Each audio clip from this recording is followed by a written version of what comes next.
Dostlar, hamınızı xoş gördük. Bugün sizinlə birlikdə 3-cü sinif Azərbaycan dili dərsindən səhifə 50, 51, 52 və 53-də olan tapşırıqları həll edəcəyik. Başlamazdan öncə kanalıma abunə olmağı və videomu bəyəndinizsə bəyən düyməsinə basmağı unutmayın. Gəlin başlayaq.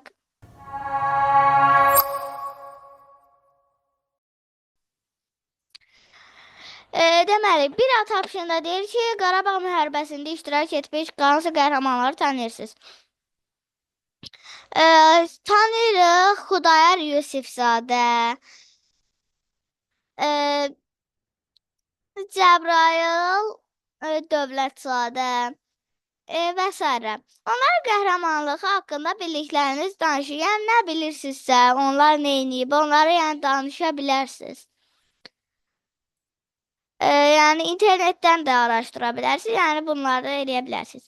Bura vətəndir. Bu mətni siz oxuya bilərsiniz. Mən keçirəm bunu. Nə anladım? Mətnlə bağlı suallara cavab verin. 1. İlqar niyə kəndlərindən uzaq düşmüşdü? Çünki onlara düşmənlər onlar kəndlərə hücum eləmişdi. 2. İlqargilin ailəsi hansı rayonda məskunlaşmışdı? İlqargilin ailəsi Bərdə rayonunda məskunlaşmışdı. İlqar hansı uğurlar qazandı? İlqar bir çox uğur qazandı. Nəvrim İlqar riyaziyyatdan olimpiyadada qızıl medal qazandı. Əla qiymətlə bitirdi orta məktəbi. Arzuladığı kimi informasiya texnologiyaları üzrə ali təhsil almağa başladı. Daha sonra təhsilini Türkiyədə davam etdirdi. C. İlqarın atasının danışdığı əfsanəni nəql edin. Burada verilib olsa. Deməli, biz də öz dilimizdə nəql eləyəcəyik. Keçmiş zamanlarda düşmənlər vətənimizə basqın edibmiş. Ərənlərimiz silahlanıb düşmən qarşısına çıxırlar. İgidlərdən biri kəndə yaxınlaşan düşmən ordusunu görüb Allaha dua edir. Allahım, məni bir dağa çevir, ordunun qarşısını kəsim.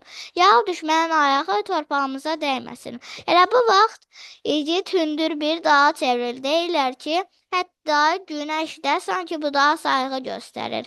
İlk şüalarını onun üzərinə salır, əvvəlcə onu isindirir cəmaət bu dağı Ərgünəş adlandırır. Bu dağ əzəmət yenilməzlik rəmzi sayılır.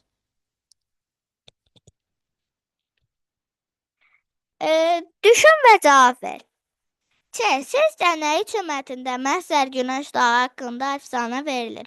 Çünki mətnə bu uyğundur da. Mətnə uyğun gələn budur. Necə deyim? Mətnə uyğun gələn budur da. Çünki belə mətndə deyir ki, bura vətəndir. Bu da vətən uğrunda eləyir də bunu. Ona görə bunu veriblər. Amma sizin də fikriniz, bu mənim fikrim idi.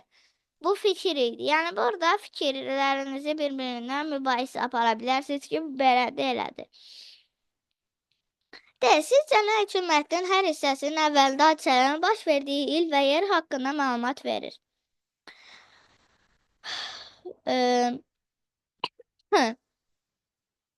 Baxın. Niyə məlumat verir?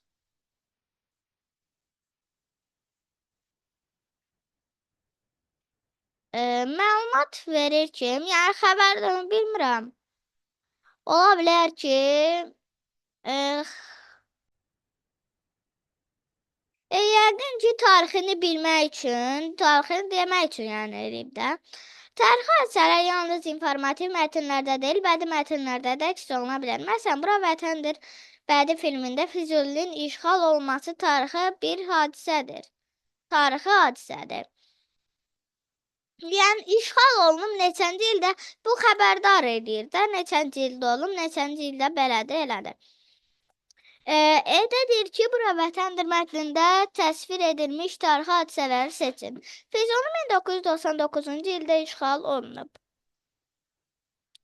Füzuli 1993-cü ildə. Bəli. Baxın, çünki burada da deyir də. Bu bir tarixi hadisədir. İlqar çox ağıllı və çalışqan şagird idi. Bu deyil. Bu tarixi hadisə deyil. 1999-cu ildə Bərdə şəhərində qaçqın şəhərciyi olub. Bu tarixi hadisə ola bilər. Bəli, tarixi hadisədir. Çünki zaman verilib də bu tarixdir. İlqar Türkiyədə təhsil aldı. El obasından bu yox, el obasında köçkün düşənlər qaçın şəhərciyində məhkumlaşıblar. Bu da ola bilər. Bu da. İcra tapşırığında deyir ki, 2020-ci ildə Azərbaycan ordusu işğal altındakı torpaqlarımızı düşməndən azad etdi. Bu şanlı hadisə haqqında nə bilirsiniz? Bura vətəndir mətnin davamını oxuyun. Mətndəki hadisələr bildiyiniz faktlarla müqayisə edin. Yəni nə bilirsiniz? Sonu deyin də. İşğal azad etdi. Yəni bu müzəffər ordudur ki, güclüdür ki, yəni belə azad edib və nəyi bilirsiniz də, nə bilirsiniz o. Mən yenə də bunu oxumayacağam, siz oxuyunuz, mən ancaq sualları oxuyum. Nə anladın? B. Mətnin məzmununa əsasən pilot, dron, proqramçı sözlərini izah edən açar sözlər. Uçuş aparatı idarə edən, kompüter proqram, məsafədən idarə, müşahidə, bombardama, mütəxəssis. Məruzə etmək. Məruzə etmək, baxın, burada var. Hanı o? Məruzə edin. Cənab general polkovnik, icazə verin, mən məruzə edim. Buradan da istifadə edək bir dəqiqə.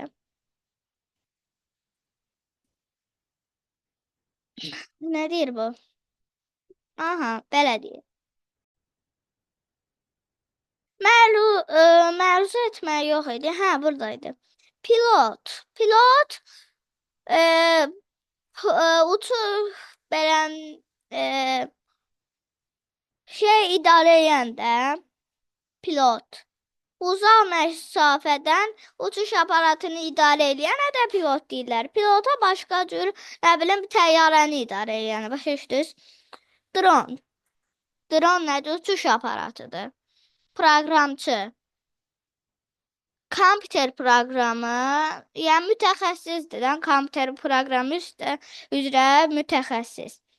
C. Bura vətəndir mətnini uyğun başlıqlarla adlandırın və plan əsasında mətni nəql edin.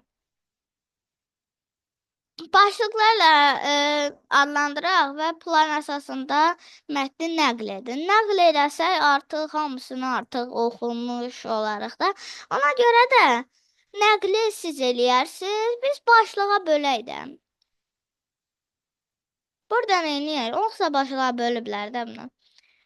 Deyək ki, düşmənlərin, belə deyək tutaq ki, hər kəs öz fikrini özdə deyə bilər. Yəni bu sadəcə mənim fikrimdir. Düşmənlərin basqını. Düşmənlərin var vətənə basqını. Sonra buranı eləyək. İlqargilin Bərdə rayonunda məskunlaşması. Üçüncüyə nə deyək? Üçüncüyə deyə bilərik. Nə deyək? Azərbaycanın işğal olunan torpaqlar azad etməsi. Ola bilər. Bəli. Mətnin 3 hissəsində hansı tarixə təsvir edilib? Qarabağ döyüşü. Yəqin ki də elə deyil. Aha, Qarabağ döyüşü təsvir edilib. Azərbaycan əskəri ilə tarixi hadisə deyəndə, Qarabağ döyüşü deyəndə, yəni Füzulinin azad olunması. Azərbaycan əskəri ilə müsahibə hazırlayın və təqdim edin. Bunu özünüz eləyə bilərsiniz. Necədir? Necədirsə, necə istəyirsiniz eləyin də. Məsələn, deyə bilərsiniz, salam, necəsiz? Əskər olmaq necə bir istəyir? Yəni, belə şeylər yaza bilərsiniz də. Başa düşdünüz? Nəysə, belə dostlar, bugün də sizə ev tapşırıqlarını yerinə yetirməkdə kömək etməyə çalışdım. Ümid edirəm ki, video ürəyiniz oldu. Əgər bəyəndirsə, videonu bəyənməyi, paylaşmağı və kanalıma abunə olmağı unutmayın. Hələlik.